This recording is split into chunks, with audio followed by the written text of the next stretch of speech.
아, 나는 끝났구나. 이제 PD 접어야겠구나. 진짜 오죽하면 산을 탔어요.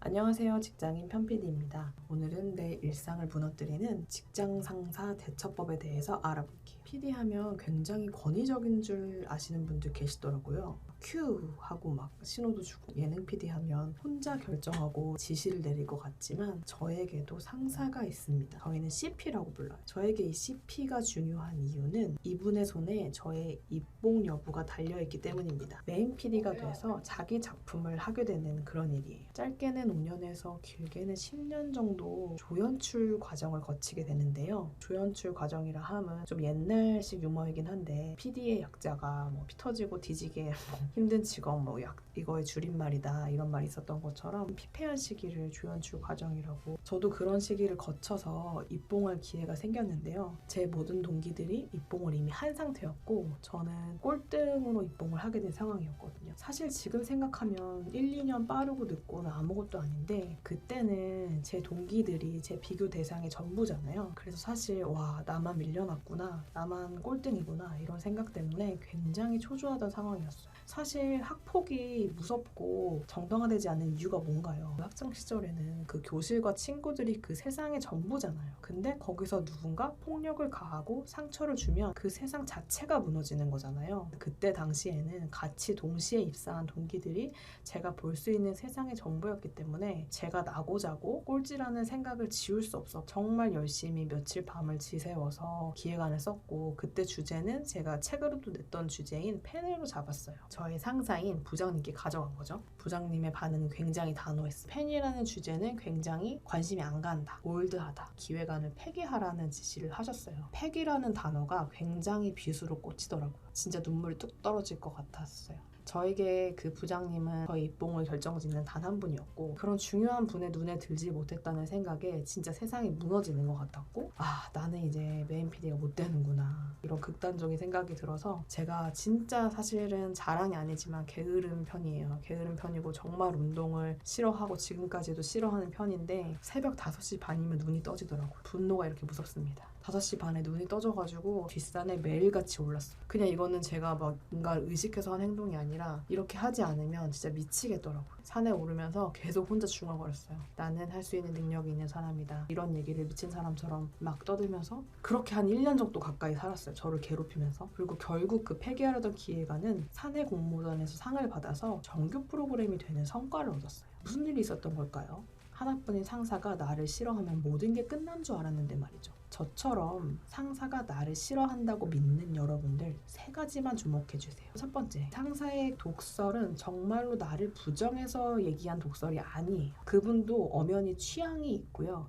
사실 객관적으로 보면 당시 그 부장님 밑에는 저를 포함해서 이미 수많은 PD들이 있었습니다. 관리를 해야 되는 PD들이죠. 어떻게 보면 한낱 좀 피라미 같은 PD인 저를 집중해서 미워할 정도로 그분 한가한 분이 아니었어요. 근데 저는 제 세상이 그분이 전부이니까 나를 지금까지 싫어해서 앞으로 나를 입봉도 안 시켜주겠지? 라는 생각을 했는데, 사실 이것도 저의 지나친 자의심 과잉이었던 거죠. 냉정하게 그분은 되게 집중해서 저를 미워할 만큼 제가 그분에게 존재감이 있는 존재가 아니었어요. 그리고 기획안을 폐기하라고 했던 거지, 편집 PD라는 저 자신을 폐기하라는 건 아니었어요. 근데 저는 그 정도의 무게로 받아들였다는 거죠. 여러분도 한번 생각해 보세요. 실제로 여러분의 앞길을 막는다고 생각하고 있는 그 상사가 실제로 나를 그렇게 집중해서 정말 미워할 만큼 한가한 사람인지 생각을 한번 객관적으로 해보실 필요가 있고요. 그리고 두 번째, 영원히 화해 못할 관계는 없더라고요. 그 상사로부터 긴 메시지가 왔어요. 그 기획이 별로였던 거지, 하지만 그 기획의 연출자가 편은지라는 사실을 잠깐 망각했던 것 같다, 내 몰라봐줘서 미안하고 응원한다, 뭐 이런 메시지였어요. 사실은 저는 너무나 긴 시간 동안 그분을 미워했다가 혼자 서운해했다가 그 난리를 쳤는데, 그분은 그냥 취향이 맞진 않았지만 응원하는 후배였던 거죠. 그리고 그 메시지를 받은 순간 제 마음이 풀려버려서 그 긴 시간 동안 방황하고 막 새벽에 분노해서 막 산을 오르고 그랬던 그 시간들이 조금 허무하더라고요. 여러분들이 상사와의 관계에 힘들고 저분은 내 인생의 영원한 걸림돌이야 라고 생각하지만, 의외로 이런 진심을 담은 짧은 메시지 하나로 와르르 녹아버릴 관계일 수도 있다는 거예요. 영원히 풀지 못할 관계라고 생각하고 살면 누가 제일 괴로워요? 바로 자신이에요.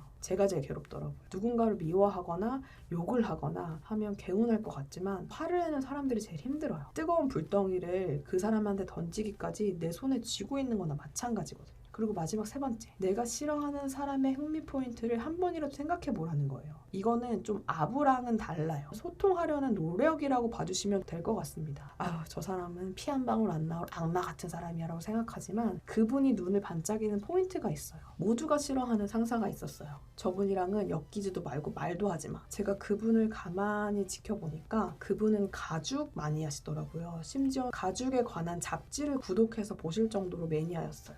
저 이거 가방을 샀는데 이거 좋은 가죽이에요? 해맑게 물어봤어요. 모두가 다 악마라고 했던 그분이 얼굴이 상기되면서 막 가죽에 대해 저한테 설명을 해주시더라고요. 그래서 결국 저는 그분과 굉장히 편해졌고 나중에 얽힐 일이 있었을 때도 굉장히 편안하게 접근할 수가 있었어요.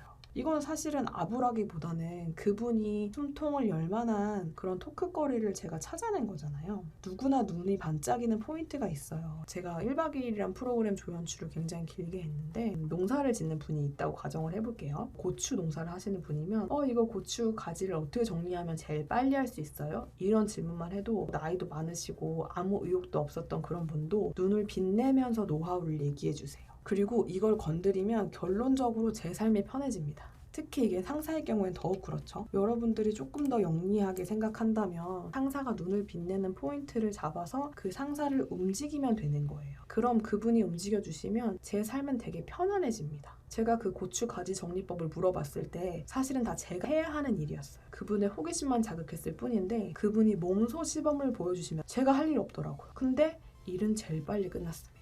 그리고 그분이 능동적으로 움직여주셨기 때문에 촬영도 가장 잘 됐어요. 이렇게 상대방의 흥미 포인트를 찾아내고 건드려주는 것 또한 여러분의 회사 생활을 조금 더 편하게 할 수 있는 방법이지 않을까 싶어요. 그리고 마지막으로 덧붙이고 싶은 이야기가 있어요. 실제로 그날의 제 기획안을 폐기하라는 제 상사의 혹평은 저에게 무엇보다 강력한 외부 자극이었습니다. 그 말을 듣기 전까지는 그냥 나도 다른 여타 PD들처럼 좋은 대학을 나와서 크게 하자 없이 열심히 사는 사람이라고 생각을 했는데 너는 부적격이야 라는 얘기를 듣자마자 평탄하게 살아왔던 제 과거를 반성했고 매일같이 산을 타면서 기획에 대해서 다시 한번 고민했고 결과적으로 탄탄해질 수 있었습니다. 그리고 그때는 그 단 한 명의 상사만 설득하면 끝나는 줄 알았는데 더 높은 결정권자 쪽에 오히려 제 기획을 더 격렬히 반대하는 무리들이 있더라고요. 그러니까 그 상사가 제가 격파해야 될 대상의 끝이 아니었던 거예요. 근데 그분이 애초에 그냥 저에게 칭찬만 해주면서 그래 넌 잘하는 사람이야 라고 해서 만약에 제가 그 단계에 갔으면 아르르 무너져서 결국은 입봉하지 못했을 것 같아요. 하지만 제가 산을 타면서